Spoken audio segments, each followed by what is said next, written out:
Online, shout, I'm alive. Amen. Let's go in our Bible to Mark chapter 13. Mark chapter 13. Thank you, Jesus. I want to, by the help of the Holy Spirit, just say one or two things. And then I'll bring in the singers again. We just worship and praise God again. You know, how many of us want to go to heaven? Like myself, I want to go to heaven. I want to be in heaven. That's the whole essence of our Christian life. That's the whole essence of our Christian journey. We want to make heaven, and heaven is our goal. Hallelujah. Amen. Hallelujah. Mark chapter 13, I'll read one verse. That's verse 5. Jesus Christ, answering them, began to say, "Take heed, lest any man deceive you." The Lord bless his word to our hearts in Jesus' name. Now, I just want to quickly say one or two things concerning what is going on in our times, in our age, and in our season, in our generation. And I know that many people have been quiet about this. Many pastors have been silent about it. And many people have taken one stand or the other. And I want to let you know that it's not an easy stand for me to take or to stand here and say some of the things I'm going to say. But I'm standing on the word of God, the authenticity, the integrity of God's word, to say the things I want to say this morning. Now, Jesus was confronted by people of his time, and they asked him a question. And the question was in verse 4. Tell us, when shall these things be? And what shall be the sign when all these things shall be fulfilled? They were asking, when shall these things be? And what shall be the signs of the coming? What shall be the signs of the end of time? Someone will be wondering, what is the connection between this season and this kind of message about the second coming of Christ, the rapture of the church?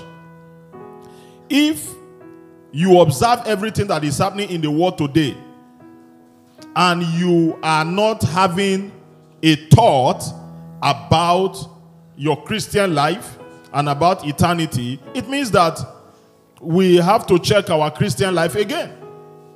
Are we together this morning? Yes, sir. I'm just giving an exhortation this morning. And this will be the last 8 years for the year. Hello? This will be the last what? 8 years for the year. And God has a reason for everything. He has a purpose for everything. God has a purpose for everything. What shall be the sign of the end? And in Matthew chapter 24, Jesus Christ began to enumerate what will be happening if the end of the world is coming. Many people have come to tell us that this world will not end. No, this world is not the first world. The one that was before now, they've ended. And some were destroyed with water. And those that few that survived told the generations that came after them that, look, nobody is indispensable in the sight of God. God can do whatever he chooses to do. And in this end time again, we are being reminded that this world that we live in is temporal and it will end. It will end. In fact, the scripture said that this world has been reserved for what? For fire. The one that was destroyed first was destroyed with water. Yes, I know many people believe that even before that world, there was world before that world. I stand within the confines of the scripture. That the world that existed was destroyed with water. And that was the generation of Noah. And this one, in fact, Jesus made reference to that. He said it is going to be like that day when Noah was preaching. He was telling people, repent, for the kingdom of God is at hand. Repent, come into the ark. And many people thought the old man was beside himself. The old man was crazy. The old man didn't know what he was talking. Brothers and sisters, the finger of God is in the clock of time. If you look at the time, it's almost 12. It's almost time. And when that clock ticks to that time, the trumpet will sound. And the Bible said, even the dead will not have excuse. If the dead will not have excuse, what will the living have? The truth is this. As you are hearing me now, and you are all seated here, the last Sunday of this year, and you are watching me online, I'd like you to begin to ask yourself, where is this COVID thing leading to? They told us that if you take the first vaccine, oh, it will be very good. And we took it. Let's be factual, brethren. It doesn't matter whether you have taken it or whether you have not taken it. It is, for me, I have taken it. And the whole world is hearing me, so it doesn't change anything in my life. You know why? Some people ask me, pastors have asked me, Apostle, why did you take it? I took it because I don't want anybody to stop me from preaching the gospel to the next generation. I don't want anybody to stop me from moving.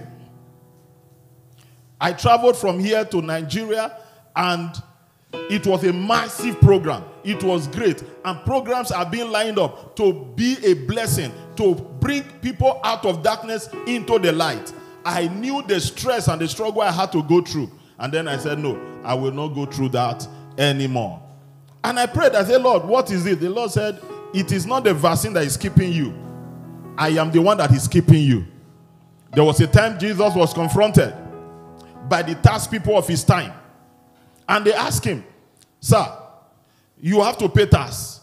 And Jesus Christ turned to his disciples and asked them, who should pay tax? Is it the bond or the free, the citizens?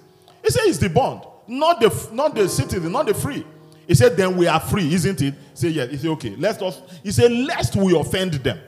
Let us not offend them. Go, Peter, you are smart at fishing. Take your hook, go to the river. The first fish you catch, there's money in the mouth. Take it and pay them, both for me and for yourself. Jesus made a statement through wisdom. He said, let us not offend them. Because we know they are looking for offense.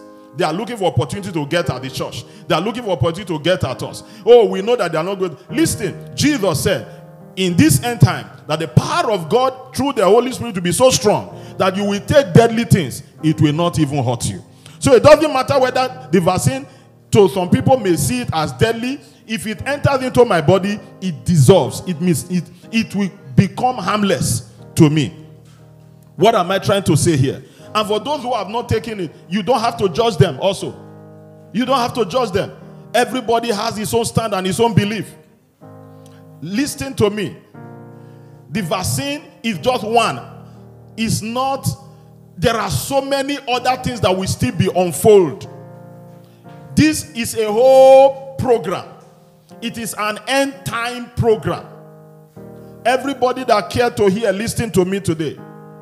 This is not just, so if you are saying, oh, you are not going to, a time will come. A time will come. I repeat, a time will come. You cannot buy, you cannot sell without having the mark 666. And the Bible thinks that, and many people, think that the mark of the beast is going to be, oh, boldly written 666 like that. God, you see, you may be shocked. It may come in a disguised way. Because we are not even living in the realm of just numbers now. We are living in the generation of ships. And they can put the ship in anything. Even your credit card, your MasterCard, they all have chips, isn't it? That you can cut the numbers off and the credit card will still work. Because they don't need your numbers, they need the chip to work. What am I trying to say? Jesus said, be careful, let nobody deceive you. Many people will get busy. Many people will backslide, they will be falling away. Many people will, in fact, things will be happening. Some people will outrightly deny Christ. He said, and then you shall see mighty signs and wonders. Listen, I tell you as a believer, if you really believe to work for God, this end time, this is the time to work for God. There is no better time to hear a word like this than now, as we move into a new year. This is very, very important. Jesus said there are deceivers everywhere. So you are not going to stop the deceivers. Don't be deceived. You cannot stop false prophets. There will be false prophets everywhere. Hello. In fact, they are going to increase. They will increase. There will be mighty miracles and signs and wonders. Not only by false prophets, but by true prophets of God also. But you that know the Christ, you that know the truth, make yourself available to God. Make yourself what? Available to God. Listen, let me tell you something. The Antichrist will not come until the church is gone. Based on biblical understanding. And don't think that people will not be pregnant. People will still be pregnant in those days. And Jesus had an answer to all that. In fact, he said, pray that your flight be not in the winter. Because he was talking about the terror of the time.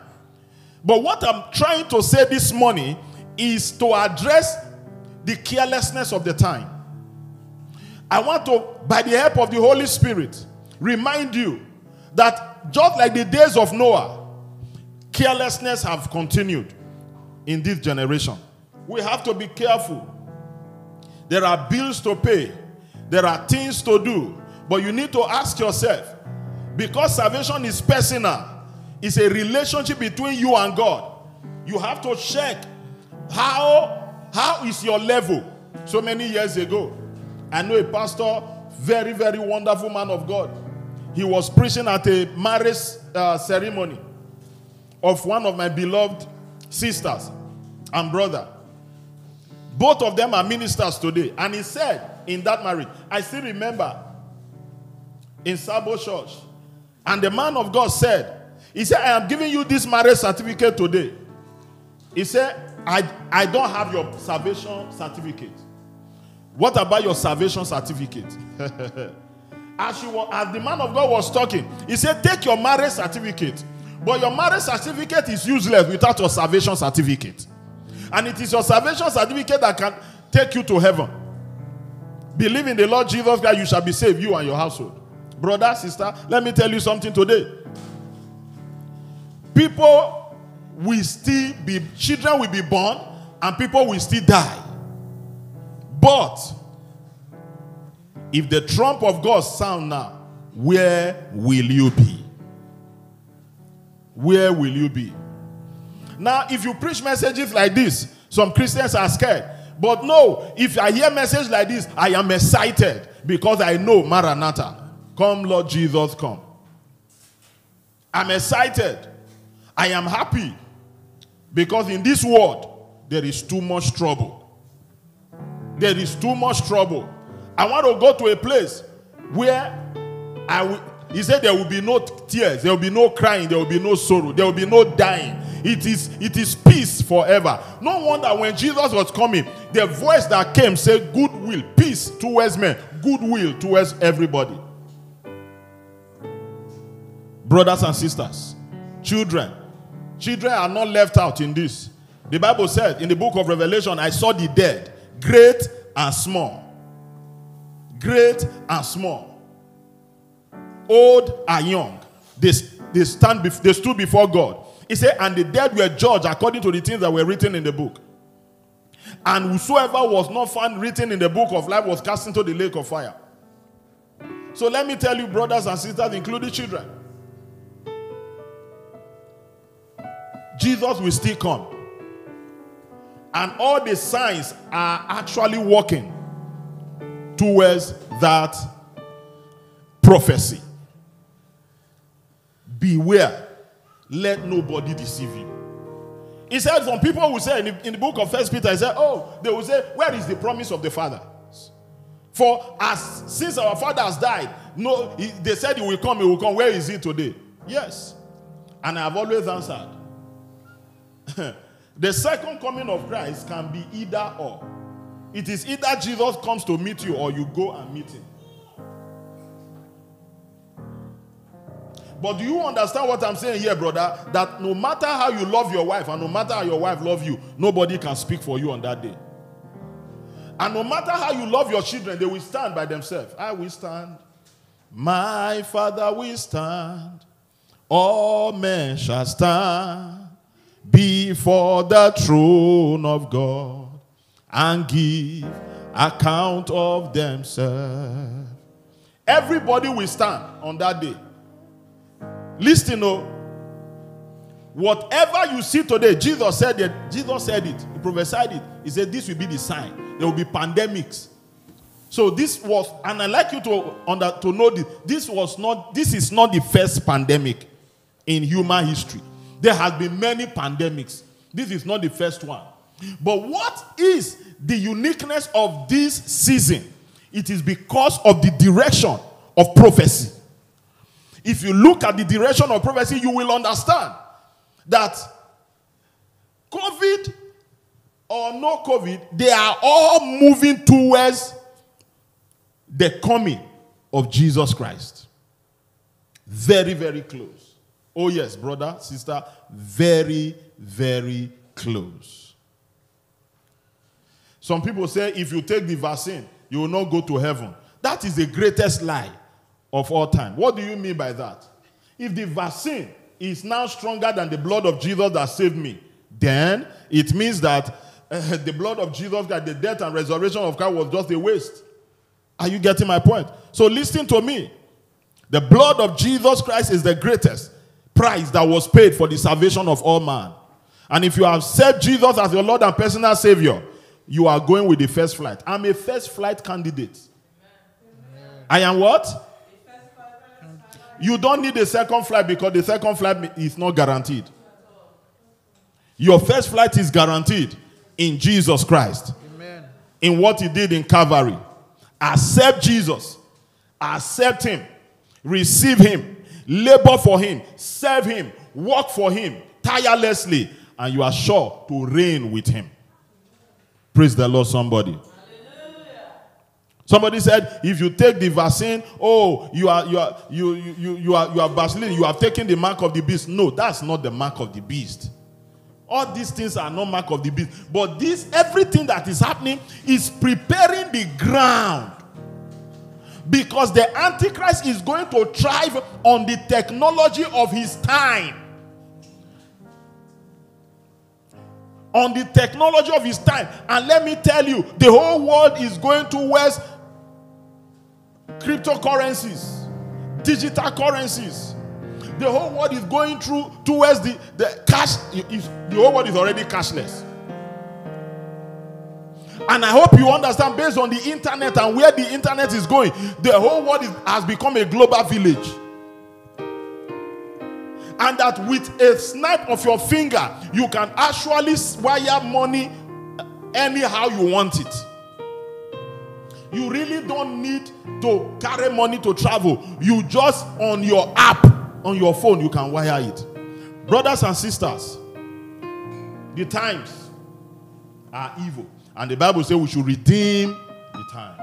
Let us bow down our heads. I'd like you to pray this morning and say, Lord, I will not serve you and go to hell. I will not labor with you and go to hell. I will not walk with you and go to hell. I will not sing and go to hell. I will not dance and go to hell. I will not celebrate Christmas and miss the Christ in Christmas. In the name of Jesus. I'd like you to pray this morning and say, Lord, I need you. I need you. Children, I'd like you to close your eyes and say, Lord, come into my life. Jesus, come into my life. Lord, have mercy on me. Men, women, brothers and sisters, please, I beg you are watching me online. The days are evil. These are not the days to play church. These are not the days to play who preach more, who know Bible more, who pray more. These are the days to redeem the time. These are the days to be careful. These are the days to be very cautious. These are the days. These are the days. These are the days that the prophets have talked about. These are the days. These are the days that Jesus talked about. I'd like you to close your eyes and say, Lord, have mercy on me. Let me not be careless. Let me not allow the carelessness of my generation to sway me away, to sweep me away, in the name of Jesus Christ. Mando ko shatalia dagaso zeketo jamande kasa.